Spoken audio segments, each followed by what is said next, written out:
Hello, I'm Dan from the Glory Days blog, and today I'd like to talk about my good friend and role model, Dale Sanders. A lot of people know him by his trail name, Greybeard. Now, if you don't know who Dale Greybeard Sanders is, you should look him up. I'm going to post this video on YouTube and have links to it on Facebook. I'll try to put some links to Dale Sanders, Greybeard Sanders, in the comments, but you can just Google it. He's an amazing individual, and the thing I want to talk about is Dale's out trying to regain the age record on the Appalachian Trail. Dale turned 90 this year, June the 14th of 2025. And in September, the first part of September, I think it was September the 6th, he started hiking the Appalachian Trail. Started at Harper's Ferry in Virginia and started hiking south. And the end of October, I got a call, and Dale needed somebody to come out and drive his shuttle vehicle. So I jumped on the opportunity and went out and I drove Dale's shuttle vehicle and served as his support crew for about 2 weeks. The last part of October and the first part of November, we were in southern Virginia, and by the time the 2 weeks were up, Dale had worked his way down into northern Tennessee. And I'm a paddler. I'm not a backpacker or a hiker, and I have no experience in the mountains. I've driven through Georgia, North South Carolina, Tennessee, Virginia, West Virginia. I've been on the Blue Ridge Parkway. I've driven through the Smoky Mountains, but I've lived most of my life in central Illinois in the flatlands, and so the mountains were completely new to me. New experience. I knew nothing about it. I hadn't spent much time, hardly any time, driving the back roads through the Appalachian Mountains, and it was quite an adventure. I know I scared Dale a couple times because I scared myself driving his shuttle vehicle through the back roads in the Appalachian Mountains. I got lost a couple of times. That was quite an adventure. And I got to actually hike a little bit on the Appalachian Trail. We got a shuttle driver, another shuttle driver to help out, so I didn't have to drive the shuttle. And 2 different times I hiked with Dale. I got to hike over Mount Rogers, famous for the wild ponies, and we got to see wild ponies. I believe we were there on a Sunday, and there were a lot of other people there, and it was a lot of fun. Got to meet a lot of people that day. And then I hiked about a 15-mile hike going north into the town of Damascus, Virginia. It's another famous place on the AT. And the AT actually runs right through Damascus. I hiked a little bit of that with Dale. Kind of an eye-opener. The trail, really, most of the time, I mean, it's different everywhere. Every section's different. The few sections I saw in southern Virginia and northern Tennessee, a lot of it was a little bitty, narrow, less than a foot wide in a lot of places, very rocky and rugged and uneven. Sometimes it was just on the side of the mountain. You're really on a hillside, very steep. It goes straight up on one side and pretty much straight down on the other, and kind of scary, kind of dangerous. You're out there in the middle of nowhere. Not much anybody around. There wasn't much, the time that I got there with Dale, the weather had taken a turn for the cold and rainy weather, and it was kind of a miserable time to be out. And there weren't many other people on the trail. There were a few, but you're pretty much out there on your own. And so the whole point of making this video is that I don't think a lot of people, I think a lot of people are like me, they don't know about the Appalachian Trail. They've never been on it much, and they don't have a good understanding of what it's really like. So it was a big eye-opener for me. And the other thing is, you know, this was a special time for me, a great experience, a great adventure, because I got to spend a lot of one-on-one time with Dale. And I feel like I know Dale pretty well. I spent 3 months with him on the Mississippi River back in 2022 when he was doing his record-setting trip, as establishing himself again as the oldest person to paddle the entire Mississippi River. And so that was a great experience, a great adventure. And you know, you get to know somebody, you spend 24/7 with them for 3 months. But this was one-on-one, just Dale and I. And some of the situations, driving that truck through the mountains, and then Dale actually out on the trail pretty much by himself. Kind of scary experiences. I mean, it's really, things got real quick. Dale usually has 2 or 3 people on his support crew, and they're very knowledgeable, and they have experience out on the trail, and they know what they're doing, and they can give him advice. I didn't know any of that. I didn't have any experience out there. So it was all new to me, and kind of scary for both of us, thinking that he was depending on me to be there to pick him up the next day and to do whatever was needed if something went wrong and he had a problem out there on the trail. I remember one morning, there's a trailhead called Elk Garden. It's kind of up on Mount Rogers, and we got there early. Dale always liked to start early in the morning, and it was a cloudy day. Sun was supposed to be up, but it was still dark and rainy and windy and cold. And Dale's like, well, here I go. And off he walked up the mountain into the forest, and very quickly disappeared. And it was cold, so I got back in the pickup truck, and I looked at my phone, and I realized, oh, I forgot to tell Dale to turn on his spot tracker. It's like the one job I'm supposed to do every morning when he took off, and I forgot to do it. And I checked, and it didn't seem like the spot tracker was on. I wasn't tracking him. And so I jumped out of the pickup truck and ran up the trail, tried to catch him. Couldn't catch him. Dale was gone. He's fast. And so I called him. Luckily, we had some cell service, but that's one of the scary things. There's not much cell service most of the time out there in the mountains up in the Appalachians and in the middle of nowhere. And it all depends on where he's at on the mountain and where he's at on the mountain ranges, and in conjunction with the cell towers. And there aren't a lot of them out there. It's sparsely populated. So kind of, you know, that's one of the scary aspects to it. The communication is not great, and he's out there on his own, literally in the middle of nowhere on this little bitty trail. So so Dale and I got talking about it, you know, the dangers involved and the courage that it takes to do this, and why in the world would someone who's 90 years old and still in great shape, but why would he want to risk it all to hike the Appalachian Trail? And so I had 2 thoughts for this video. One was to get some reactions from other people. I got to meet a lot of through hikers and section hikers and day hikers on the Appalachian Trail when I was out there with Dale, and that was a lot of fun. And so get their reactions and what they thought about somebody who's 90 years old out there doing a crazy thing like hiking the entire AT. And then I had a conversation with Dale, and he and I sat down one morning before he got on the trail, and we talked about it.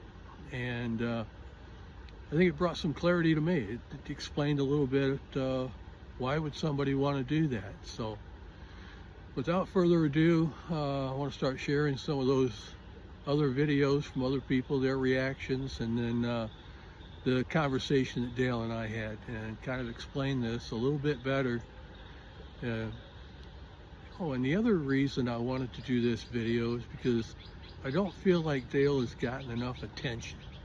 I know a lot of people know about this, but as far as I'm concerned, the media, the mass media, the commercial media out there, they haven't picked up on this yet. He's gotten some nice articles in some hiking magazines, and AARP did a great piece on Dale, several of them, and that's wonderful. But I think he really deserves a lot more attention, and he's such an inspirational guy, and his story is just one that I think needs to be shared more. So if you're watching this video, and if you like it at all, I know it's going to run on kind of long, please share it. I'm on Facebook. If you're on other social media, please share these videos, and maybe just share some links about Dale and his web pages and how to follow him when he's doing this hike. And if you do that, I really appreciate it. All right, here we go. Let's see the rest of the video. Good morning, Dale. Morning, Dale. Kathy and Jean Woodward just taking a quick minute to say hi. Keep up the good work. You encourage us every day with your determination and perseverance, getting out there and getting this AT accomplished. Keep up the good work. You inspire us and keep us going. We love you. Take care. Stay Bye. safe. Bye. Are you rolling right now? Okay, hello. I'm Speedo. I'm hiking the AT. I've done 1,200 miles so far, and I'm hiking northbound at the moment. Yep. Oh, and then what do I think? I think it is incredible to be 90 years old and hiking the trail. I'm about to turn 18, so I feel like I'm on the opposite side of the spectrum. 90 is impressive because, you know, I myself hope to live to that age, yet alone actually be hiking the trail. When you actually think of 90, that's a pretty big age. So, I applaud him for doing that. Yeah, I hiked with an 80-year-old who recently got in the news because she finished. And at the time she was the oldest finisher. But 19 is a big step up from that. And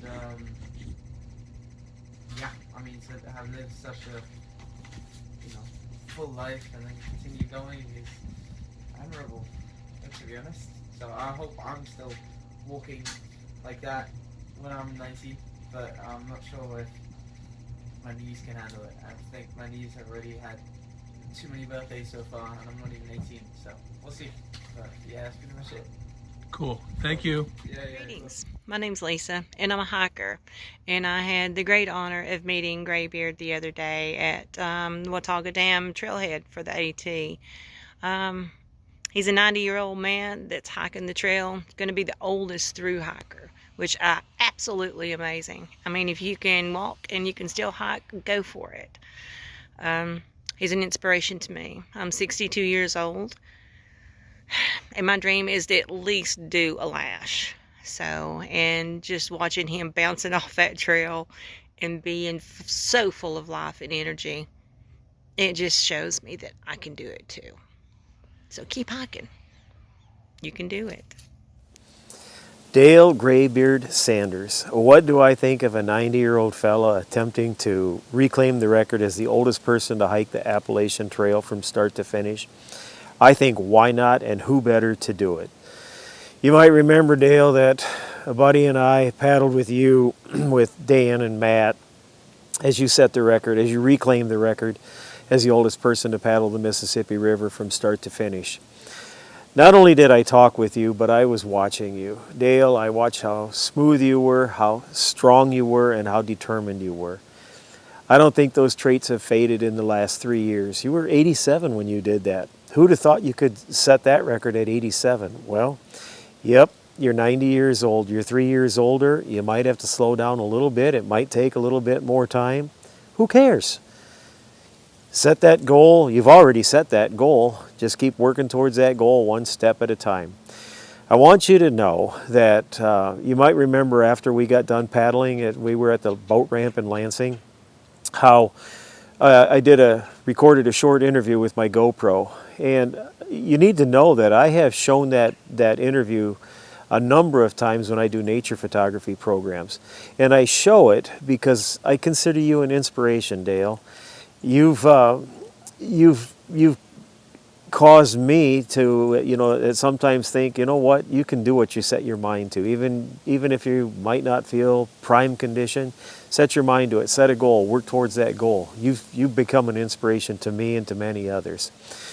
Dale, I do hope that, as I communicated with you, I do hope that I'm able to hike that part of the AT that goes through the Smoky Mountains so I can finish one of my goals. I hope we get to share some footsteps together on the trail. If not, I wish you nothing but the best. I'm looking forward to seeing you on the news. I'm looking forward to seeing it on social media as Dale Greybeard Sanders reclaims the record as the oldest person to hike the Appalachian Trail from start to finish. Be safe out on the trails, my friend. Yeah.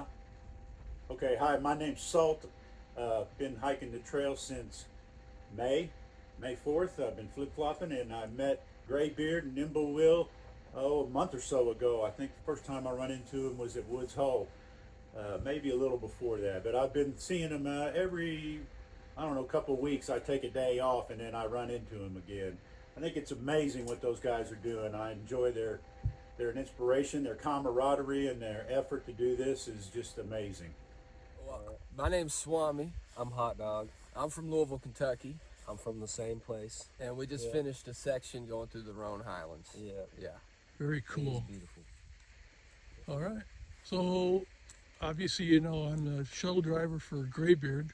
What do you think about a 90-year-old man being out here hiking the entire AT? I think it's crazy. I think it's badass. Yeah.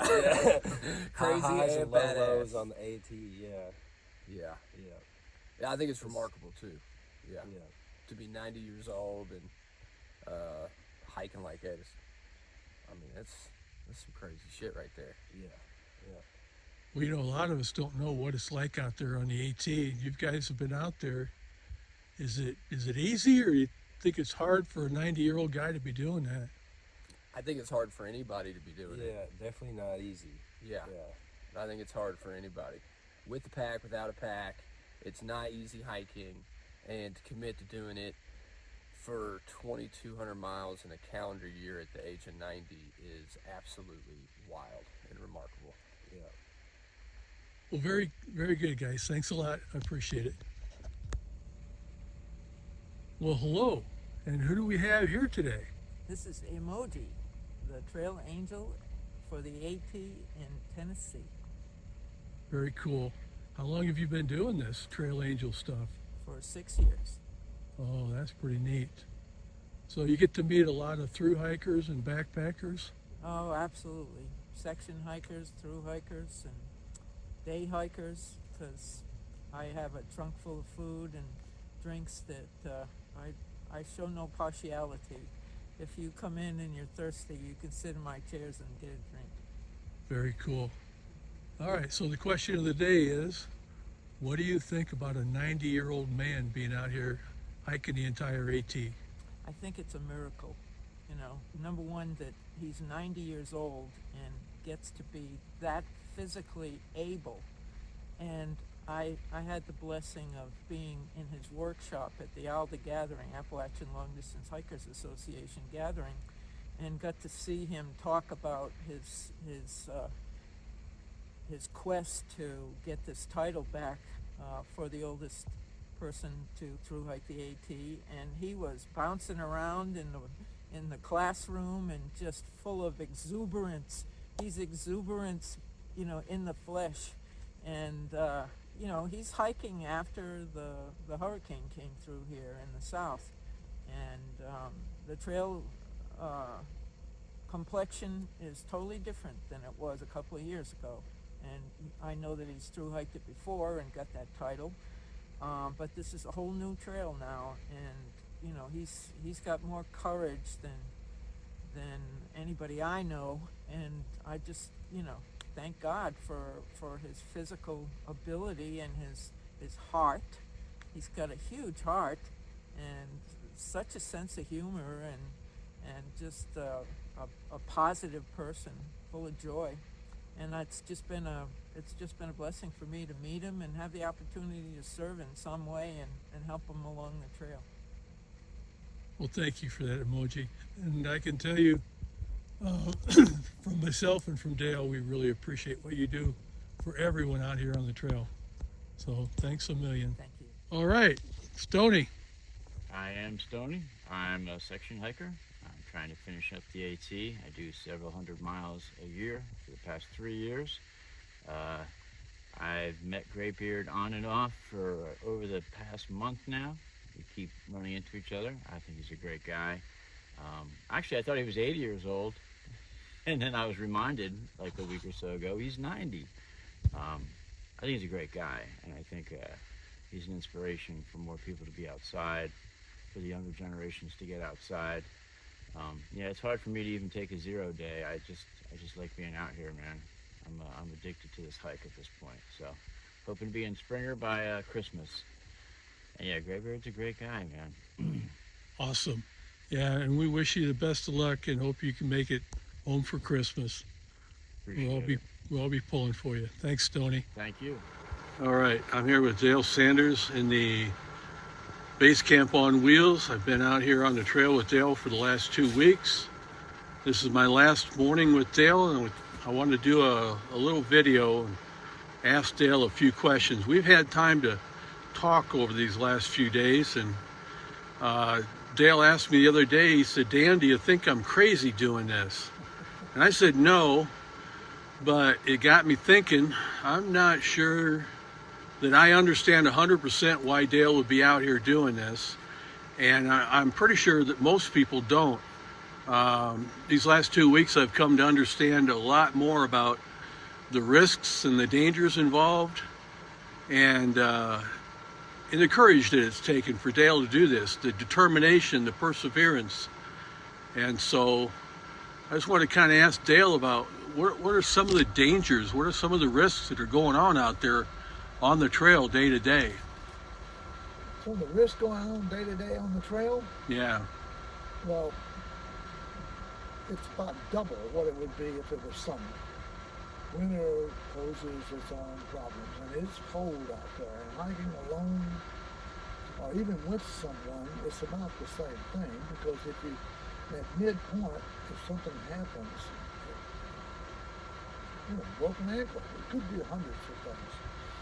But a widowmaker come down, you know? It could be hundreds of things, so, and whether it's somebody with me or not, unless they have a tent and sleeping bag with them I can get in, the cold weather is still going to be an issue. Yep. And true hikers that have all that stuff really just have enough for themselves. So, yeah, I'm very concerned with hiking in the cold, with or without someone. Those are issues that you don't have. In the summer, if something were to happen, I could just lay down on the leaves and go to sleep, but I get the emergency people to give you and pick me up. Yeah.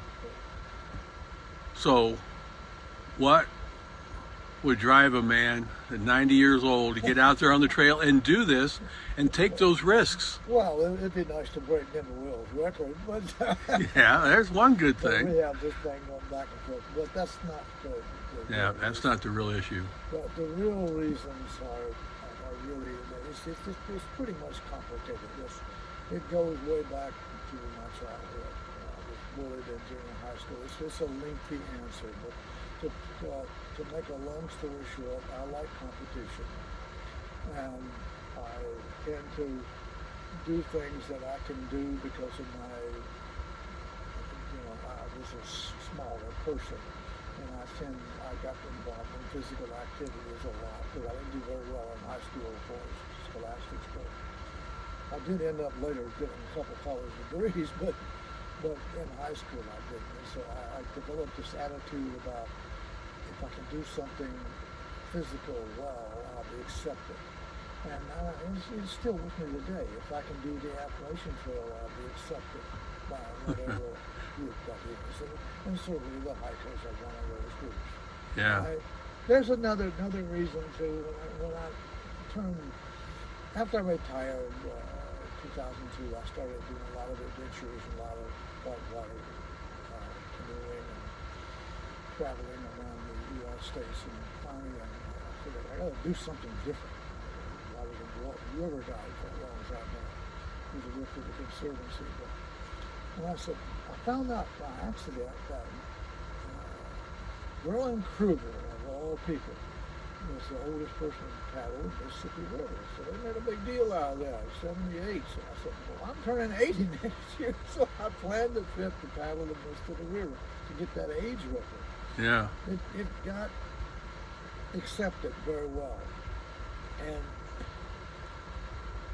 surprisingly enough, I had so many people asking me, why, how could I be like you? How could I, live an old active life? And then I so many people were. This one lady, which really affected me, I think, the most, was she walked up in the camp when we were doing the Mississippi River. And she said, I walked into your camp tonight because of you. She was paralyzed because I paddled the Mississippi River. It was my second time to do it. She said, it got me to thinking, and I started working on it, and now I'm to walk. And I found a lot of things that happen like that. It's really tear-jerking sometimes. And so if I can do the Appalachian Trail again, that will manifest itself. It's a lofty goal, and I know it might not be possible. It might not be practical for a 90-year-old to do it. I won't say possible because I think it is possible, but there's very few that in the 90s that can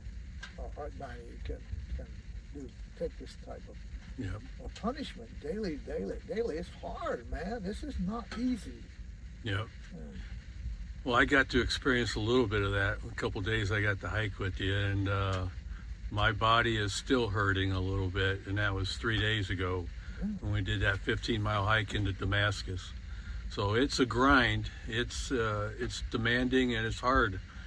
Another thing that occurred to me is that besides inspiring a lot of people, which is a fantastic thing, in our society we have this concept that once you get to a certain age, you can't do things that you used to do.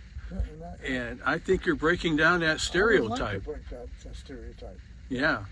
But you have to, one just can't do what they want to do and just do nothing on developing that type of life or body. They got to do something to do it. It's just that you can't wait and do it. Right. You got to do it your whole life. I've worked physically at sports and competition and swimming and diving. I was in the 60s. I was champion spearfisherman, for instance. So it's a natural thing for me to step into that and start doing this stuff at an older age. Yeah.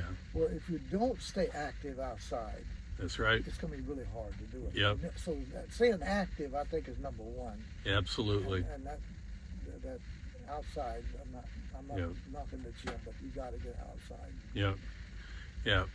I agree. You need to be active at all ages, and but the big point I'm trying to make is that just because you turn 60 or 70 or 80 or even 90 years old, now everybody is not going to go out there and paddle the Mississippi or hike the entire Appalachian Trail, but you can get outside to walk around the block, go to the park, enjoy the outdoors, and be healthier and happier. And that's the thing. And if there's something you really love, you improvise, you adapt, you overcome, and you never ever give up. And you mentioned something a minute ago too. Happy, stay happy. Yeah. Happiness is a big part of staying healthy, to be honest with you, because happiness brings on adrenaline, and adrenaline, in my opinion, that adrenaline will help to some degree. I don't know, maybe a lot. Yeah. to ward off disease. Yeah. I don't think anybody knows. I've not found any studies on that, but I'm Yeah. sure they're there. I haven't really consciously looked for studies, but I just feel it in my heart. Yep. And the one last thought that I have is that I know a lot of people are concerned about the risks as we get older, and you and I have talked about that. You used to ride your bicycle a lot more. Yeah, I don't ride bike anymore. No, and I don't either. And because for me, in my own mind, I know I'm not sure about you, but for me it was a risk assessment thing. I just felt like the risk was too great. If I fell off my bike, I might die or get hurt to the extent that I couldn't do a lot of things that I enjoy anymore. So in thinking along those lines, this is very risky being out here on the Appalachian Trail, but the greater risk in my mind is not doing it, is not getting out here and doing what you can and still doing the things you love and experiencing that adventure. You know, it's possible that you may not complete this journey and get the record, but you're out here trying, and that's, I think, is the important thing. Yeah, it's really important to have goals and try. And Yeah. speaking of bicycling, I got a wonderful touring bike rigged with panniers and everything, because I was gonna bike from the Angle, the most furthest northern point in the lower continental United States, to Key West, Florida.